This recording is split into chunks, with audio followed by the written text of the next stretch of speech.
En Al Día Noticias, emisora punto 5, nos acompaña en la cabina Francisco Maltés, sindicalista en su vida, en su trayectoria, y ahora quiere ser concejal de Bogotá. Francisco Maltés, bienvenido al Día Noticias, emisora punto 5. Muy buenos días, John Didier, y a todos sus oyentes y a quienes también lo ven. Muchas gracias por la invitación. Francisco Maltés nació ¿en dónde? Yo nací en Colombia, Huila, pero mis padres tuvieron que desplazarse a pocos meses de mi nacimiento a Bogotá, víctimas de la violencia en el sur del Huila. El municipio de Colombia. En el municipio de Colombia, soy doblemente colombiano. Bueno, ¿y llegó a Bogotá hace cuánto?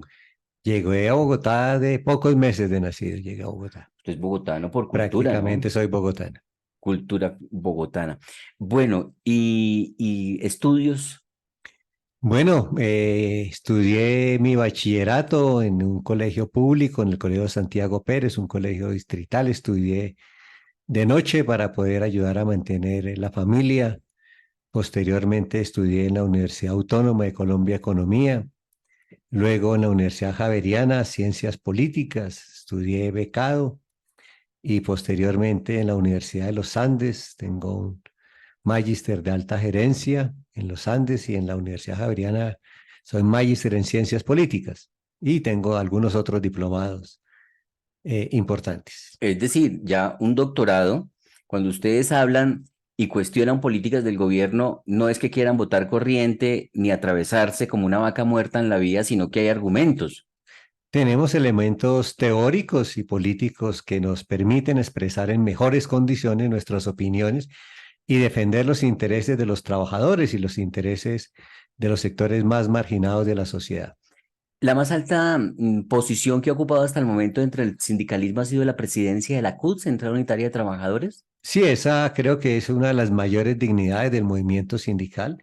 Y tuve la oportunidad de dirigir la Q del movimiento sindical en alguna medida, coordinado obviamente con mis compañeros de CTC y CGT, el estallido social, que ha sido la lucha más importante del pueblo colombiano en los últimos 60, 70 años. Pero el estallido social estuvo infiltrado por las disidencias, según se conoció recientemente. Bueno, en el estallido social convergieron un número importante de fuerzas políticas alternativas. Y es posible que en algunos lugares haya habido intentos de sectores de la insurgencia que quisieron entrometerse en una actividad que fue lícita, fue legal y sobre todo tuvo la legitimidad de cerca de 8 millones de personas que movilizaron el estallido social en Ujú. casi 900 municipios. Esto lo dice la Policía Nacional en un informe. Correcto. Les ha ido bien a los sindicalistas en la política, ¿no? Bueno, la experiencia que acumulamos en el mundo sindical es muy importante y nos permite movernos en mejores condiciones en el ámbito político. Además, el movimiento sindical de por sí es un movimiento político. Ujú. Ah, claro.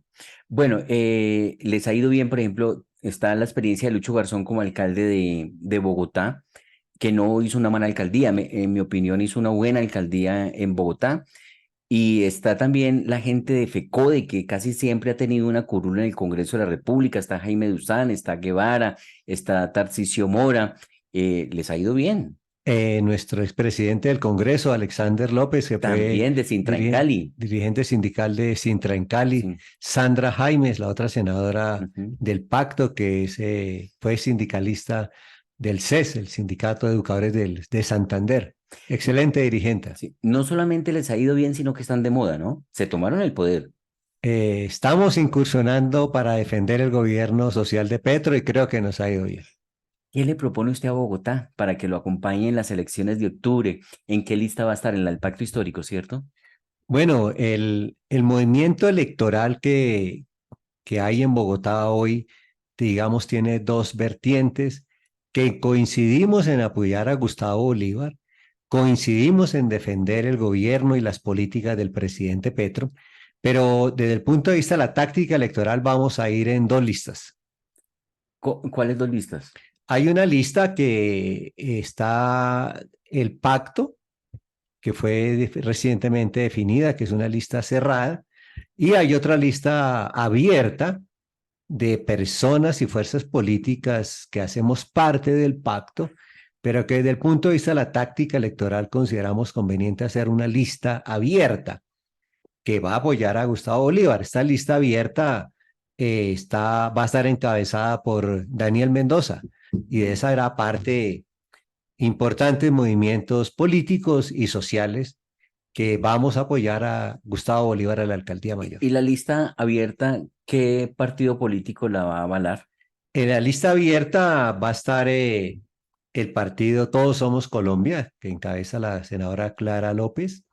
Va a estar el partido Independientes, que es el partido que, del cual hace parte el alcalde de Medellín. Va a estar los compañeros de Esperanza Democrática del ex senador Avellaneda. Y es importante que en la mañana, creo que en la mañana de hoy va a llegar otro partido muy importante a esta coalición y allí vamos a estar dirigentes sociales del mundo sindical, de las juntas de acción comunal y por supuesto de personas de la diversidad sexual y otros dirigentes sociales. Bueno, ¿y qué le propone a Bogotá? Nosotros, por supuesto, no nos podemos apartar del plan de gobierno que se va a presentar por parte de Gustavo Bolívar. El Consejo es un escenario político que contribuye a que haya gobernabilidad en Bogotá y, por supuesto, tiene la autonomía y la independencia para tomar algunas decisiones de carácter político y económico. Es un foro político. En el caso particular mío, vamos a trabajar por lo que podemos llamar el trabajo decente. El trabajo decente, según la OIT, debe tener estabilidad laboral, prestaciones sociales mínimas, seguridad social. Y resulta que hoy en Bogotá hay cerca de 60.000 contratistas, personas que cumpliendo funciones permanentes trabajan a través de las odiosas órdenes de prestación de servicios. No tienen seguridad social, no tienen prestaciones sociales. Y en Bogotá existen los recursos de libre destinación para ampliar la planta de personal. En la noche de ayer me he reunido con un número importante de trabajadores de la salud que están por órdenes de prestación de servicios y me he comprometido con ellos a que el Consejo de Bogotá vamos a liderar una política de trabajo decente que es facultad del Consejo. El Consejo puede crear o suprimir empleos y el Consejo puede crear o suprimir entidades. Entonces, el Consejo puede ampliar la planta de personal de las 4 subredes, donde trabajan cerca de 40.000 contratistas. Pero eso tiene que ser, perdón, lo interrumpo, tiene que ser por iniciativa de la alcaldía, porque los concejales no pueden presentar proyectos que incurran en gastos. La iniciativa dice lo siguiente, el artículo constitucional de las facultades dice facultades del Consejo, crear o suprimir empleos, crear o suprimir entidades. Es evidente que tiene que ver con el gasto, pero es evidente que en Bogotá existen los recursos de libre destinación para ampliar la planta. Su nombre lo dice, recursos de libre destinación. El mandatario los puede gastar literalmente en la famosa frase que se conoce como que le dé la gana. Entonces, sin duda, con Gustavo Bolívar vamos a ampliar la planta de personal porque sale más barato ampliar la planta de personal que pagar las demandas. Hoy hay, en el caso de Bogotá, más de 2.000 demandas por contrato realidad que le pueden valer al gobierno distrital cerca de 1 billón de pesos. Entonces, es mejor hacer un mal arreglo, como se dice, y no un pleito eterno que sin duda lo va a perder la alcaldía mayor de Bogotá. No, y que el distrito no se aproveche de los trabajadores. Sí, es una burla. Lamentablemente, Claudia López no nos cumplió. Nosotros apoyamos a Claudia López, firmamos un documento de programático, acuerdo político, y uno de los puntos era ampliar la planta de personal. Y se corrió Claudia, le incumplió a los trabajadores, así como le incumplió a los bogotanos. ¿Solo en ese punto les incumplió Claudia López? En el tema de la negociación colectiva, digamos que los problemas se resolvieron por la vía del diálogo y la negociación, pero es evidente que no hay un buen estado de ánimo de los trabajadores con la alcaldesa. Los aumentos salariales no corresponden al trabajo que desarrollan los funcionarios. Una auxiliar de enfermería de contrato se gana 1.800.000 y tiene una responsabilidad inmensa que es la vida de los pacientes. Y los salarios se incrementaron muy por debajo de las expectativas de las necesidades, de las expectativas y de las posibilidades económicas que tiene Bogotá. Estuvo usted en el lanzamiento de campaña de Gustavo Bolívar. Hay gente que considera que Gustavo Bolívar apenas viene a aterrizar ahora a Bogotá hace algunos meses, que no conoce a Bogotá. ¿Qué cualidades, qué capacidades le ve usted a Gustavo Bolívar para ser alcalde de Bogotá? Gustavo Bolívar es una de las personas que también le puede ser el caso de Maltés, que llegamos a Bogotá a hacer lo que podíamos para sobrevivir.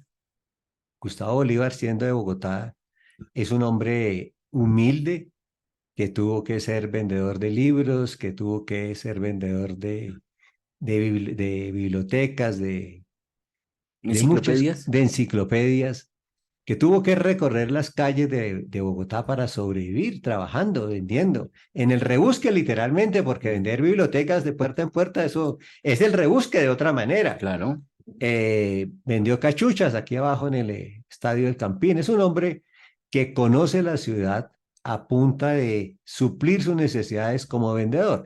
Y por supuesto que eso le ha permitido conocer la ciudad y posteriormente, después como miembro del legislativo, tener las facultades para conocerla de otro ámbito, que es el ámbito de la legislación. Bogotá tiene una legislación especial en el Estatuto Orgánico. Entonces es un hombre que conoce la ciudad, que conoce sus problemas, que conoce las necesidades de los pobres, que las ha vivido y que no necesita irse a vivir a Bosa para conocer las necesidades de los pobres, como le pasa a un candidato. Eso es muy lamentable, uno tener que ir a vivir a Bosa para saber cómo viven los pobres. ¿A qué candidato? Hay un señor Oviedo, creo que anda por ahí dizque buscando una piecita en Bosa. Juan Daniel. Ah, sí, sí, sí, un señor. Sí, sí, sí, sí. Juan Buscando una Daniel. piecita en Bosa, imagine, para saber cómo viven los pobres. Bueno, en el caso hablaba usted de un tema que es una bandera que usted tiene para llevar al Consejo y es darle condiciones de trabajo a los trabajadores en Bogotá, que no se elimine esa figura de las OPS, que es órdenes de prestación de servicios, que no tienen prestaciones, no tienen vacaciones. En ese orden de ideas, por ejemplo, se dice que lo de la OIT en la reforma laboral que se cayó, que esa era una reforma laboral para darle gusto o que le hicieron a su medida las centrales obreras. ¿Cómo ve usted ese momento político en el país en el que ya cuando un gobierno les avala una reforma laboral, se cae en el Congreso? La reforma laboral fue discutida durante cerca de 8 meses en la Comisión de Concertación de Políticas Salariales y Laborales. Los empresarios no presentaron ninguna propuesta. Los empresarios se dedicaron a criticar. La CUT, la CTC y la CGT presentamos un articulado de reforma laboral y reforma pensional que fue enriquecido con todas las reuniones que promovió el gobierno. El gobierno hizo cerca de 60, 70 reuniones en todos los departamentos, en los municipios. Hubo audiencias públicas por sectores. Se recibieron muchísimas opiniones por vía virtual.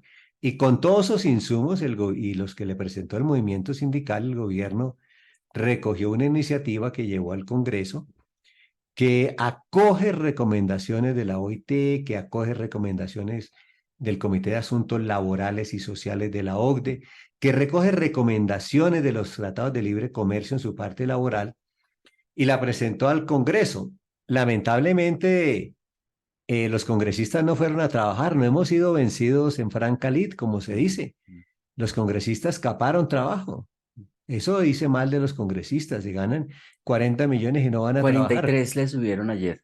Sí, sí, sí. Es una decisión obligatoria para el presidente subir el salario de los congresistas que son trabajadores del Estado, del orden nacional, y se les debe aplicar el porcentaje de como IPC mínimo la inflación causada más unos puntos como que dos ganamos en puntos. la negociación estatal. Los Sí. congresistas se benefician de la negociación estatal, pero no van a trabajar.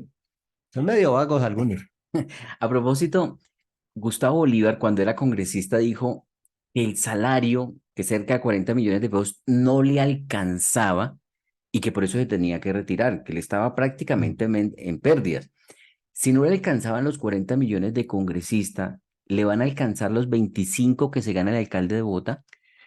Tengo entendido que durante estos meses en que Bolívar, entre comillas, no trabajó, no estuvo en el Congreso, escribió varias novelas y creo que con eso hace caja para sobrevivir.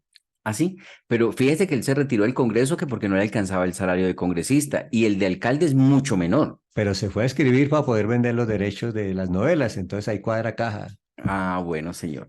Bueno, hablando un poco del gobierno nacional, ¿cómo le ha ido a Gustavo Petro? ¿Qué lectura le da usted a la gestión que ha hecho en este ya prácticamente año de gobierno?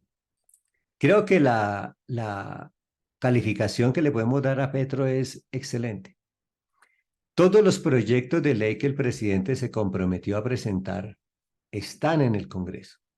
Algunos han sido aprobados, otros están en la mitad del camino y otros, como la reforma laboral, los han hundido a punta de marrullas. De esa perspectiva, Petro le ha cumplido a los votantes. Segundo, Petro prometió una reforma tributaria que no castigara a los pobres, que no tuviera IVA la papa, la yuca, los huevos, la carne, como pretendía Duque, que no tuviera IVA a los servicios públicos. En esta reforma tributaria que aprobó el Congreso, los impuestos los van a pagar los ricos, no los pobres como quería Duque. Y con esos recursos se está pagando la deuda social que hay en Colombia. Entonces, desde esa perspectiva, está haciendo Petro lo que no se hacía antes nunca, pagar la deuda social. Los jóvenes van a tener matrícula cero en las universidades públicas desde el próximo semestre, algunas desde este semestre. Eso fue una de las peticiones que hicimos en el estallido social, que los estudiantes no pagaran. Y creo que el gobierno está estudiando la Pero posibilidad. eso de matrícula cero lo viene haciendo desde Duque. Sí, pero es que en el caso de Duque, que fue fruto del estallido social, Ujú. la matrícula cero la pagaban las universidades públicas y esas universidades están en déficit fiscal, en déficit de tesorería. Entonces, ahora la matrícula cero la paga el gobierno nacional, es con cargo al gobierno nacional. Mm. Es decir, no siguen ahogándose las universidades públicas. Y con la propuesta de reforma a la educación que se presentó, no solamente se va a pagar la infraestructura, sino que se van a pagar los pasivos y se van a formalizar los profesores. O sea, es decir, una reforma a fondo en la educación para que los jóvenes tengan más oportunidades y de esa manera se los quitamos a la delincuencia. Entonces, Petro le ha venido cumpliendo al pueblo colombiano lo que dijo, y se está pagando un subsidio a las mujeres cabeza de familia de cerca de 500.000 pesos, el programa de la pensión para los mayores de 65 años sin posibilidades de pensionarse por régimen contributivo, no se ha podido pagar porque el Congreso no ha tramitado el proyecto de reforma pensional, pero ahí está un apoyo de 2.224.000 para 3.500.000 de personas mayores de 65 años. Entonces, la deuda social se ha venido pagando en este gobierno, por eso creo que es un gobierno que podemos decir que ha sido excelente, no bueno, excelente. Y desde el punto de vista que sea excelente es porque a muchos de los que hoy nacieron en cuna dorada no les gusta, eso es otra muestra de que va por donde es. Pero entonces, ¿por qué se va cayendo la imagen del presidente? Está cayendo la aceptación del presidente en su gestión. Digamos que hay una suerte de operación publicidad que pretende mostrar que el presidente no ha cumplido, no ha hecho, no ha sido eficiente, no ha sido eficaz, eh, que a veces algunos medios de comunicación trabajan en esa perspectiva, pero podemos mirar la situación desde otro punto de vista. Las movilizaciones de apoyo al presidente han sido muy, muy importantes. La del 7 de junio y la del 1 de mayo.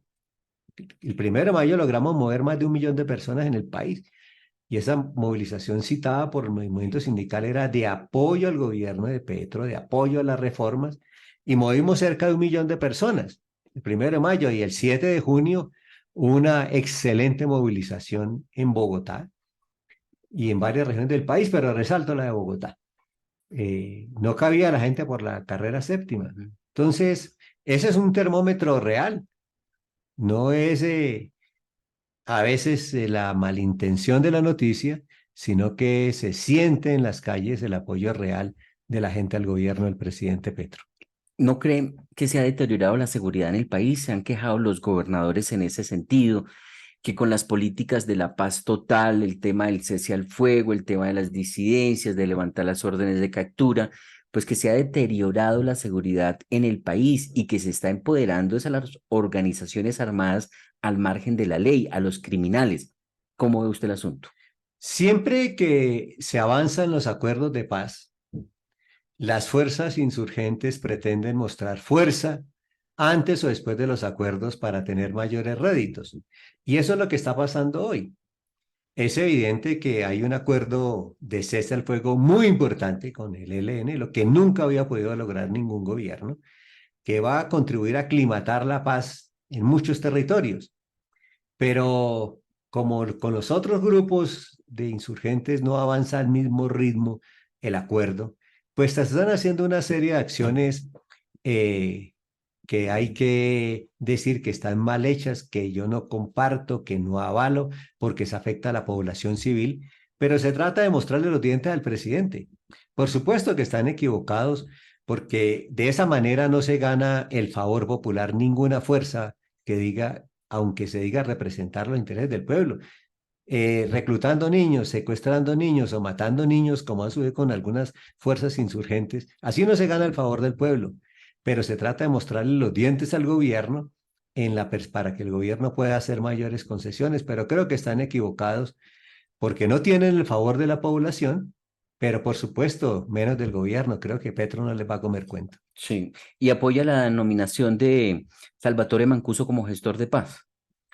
Digamos que estoy totalmente de acuerdo. Se trata de que en la paz total, todos quienes en algún momento estuvieron en armas, por una u otra razón, dejen las armas en el poder del Estado. Las armas deben de ser monopolio del Estado. Y es indudable que el señor Mancuso puede contribuir a que algunos sectores que hoy están en armas las entreguen. Y de eso se trata la paz total. Entonces no creo que sea malo, es muy bueno. Recordemos que otros llevaron a Mancuso y a los paramilitares al Congreso hace unos años y los aplaudieron. Fueron al aeropuerto del Dorado a recogerlo, le prestaron los carros para que viajaran. Los invitaron a almorzar después de la intervención del Congreso.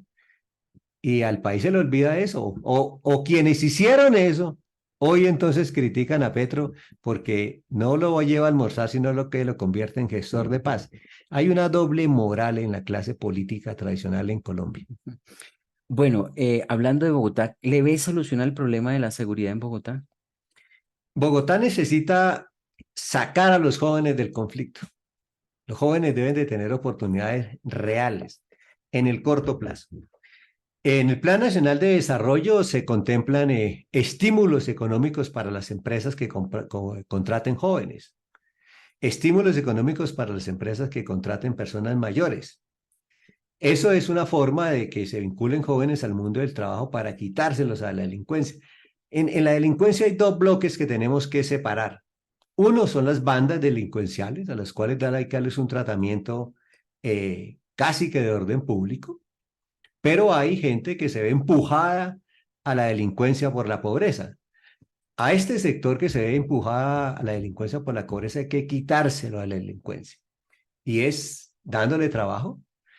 Aparte de lo que está en el Plan Nacional de Desarrollo, en Bogotá se pueden hacer políticas de estímulo al empleo juvenil a través de acuerdos del Consejo. Pero también necesitamos que la Universidad Distrital amplíe su jornada educativa. La Universidad Distrital debe tener clases en la mañana, en la tarde y en la noche, y no solamente una al día. Y debe ampliar sus facultades a ciencias de la salud. Es imposible que en Bogotá no haya una facultad de ciencias de la salud en la Universidad Distrital. Y debe construir sedes en el noroccidente. Hay 3 sedes en el suroccidente que construyó Petro en su momento cuando fue alcalde. Y han pasado 3 administraciones y no han construido una nueva sede de la distrital. Hay que construir sedes de la Universidad Distrital en el noroccidente y crear la Facultad de Ciencias de la Salud. Pero adicionalmente hay que darle una ayuda económica a los jóvenes para que puedan permanecer en la universidad.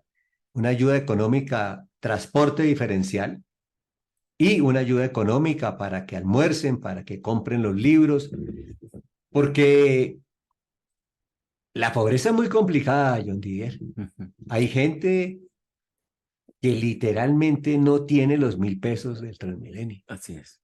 Y hay jóvenes que lo sé de carne propia, porque fui docente en la Universidad Autónoma, que habían jóvenes que pasaban el día con un paquete de papas y una gaseosa. Se tomaban media gaseosa al mediodía y media por la noche. Entonces hay que elaborar políticas de retención escolar y eso lo puede hacer el Consejo de Bogotá. Sí. Dijo la personería de Bogotá que le quedó grande la seguridad a Bogotá y ha convocado a la alcaldesa Claudia López, al secretario de seguridad y al comandante de la policía, porque dice que Bogotá necesita ayuda. Bogotá está pidiendo auxilio. ¿Cómo ve usted esa declaración que ha hecho la personería? Creo que la personería le ha pegado a la pepa, como se dice popularmente, Ha dado en el punto. ha dado en el punto donde es. La alcaldesa lamentablemente no pudo con la movilidad, no pudo con el tema de la seguridad, no pudo con el tema del trabajo decente, no pudo solucionar, ni siquiera comenzar a solucionar los graves problemas que hay en la ciudad. Entonces creo que es un punto muy importante que la personería tome cartas en el asunto, Pero porque entonces, la seguridad es responsabilidad de la alcaldesa. Aquí no le pueden echar la culpa a Petro. Se ha vuelto costumbre echar la culpa a Petro de todo. Petro no tiene la culpa de la que inseguridad porque en le Bogotá. quitaron 1.500 policías que eran de Bogotá, no se los dieron. Digamos que en ese tema de la policía hay convenios, recomendaciones y decisiones institucionales de la policía, donde la policía debe ubicar a sus hombres donde mejor lo considere. Son ellos quienes conocen dónde deben estar ubicados sus hombres. Y creo que si lo ha hecho la Dirección Nacional de la Policía es porque hay la necesidad en otras regiones del país de tener un pie de fuerza mayor. Uy, pero hay regiones que tienen, ciudades que tienen en promedio por habitantes más policías que Bogotá. Pero es porque puedan tener más problemas.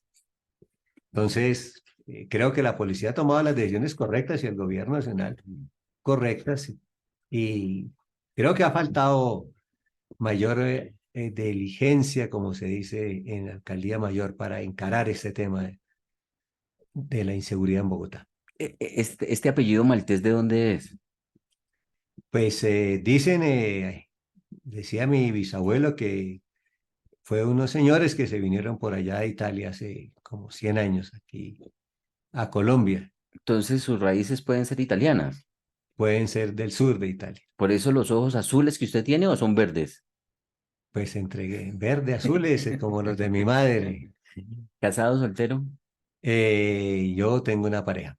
hijos, Tengo una hija matemática de la Universidad Nacional. hincha de él, De Santa Fe, de Santa Rojitos, Fe, de Santa de Fecito. Santa Fecito. Bueno, Vamos a ver eh, si con el nuevo técnico mejoramos. bueno, Francisco Maltés, ahora aspirando al Consejo de Bogotá. Todavía no tiene número, ¿no? No tengo número, estoy en el dilema del número. Nuestra lista se va a llamar Muévete por Bogotá.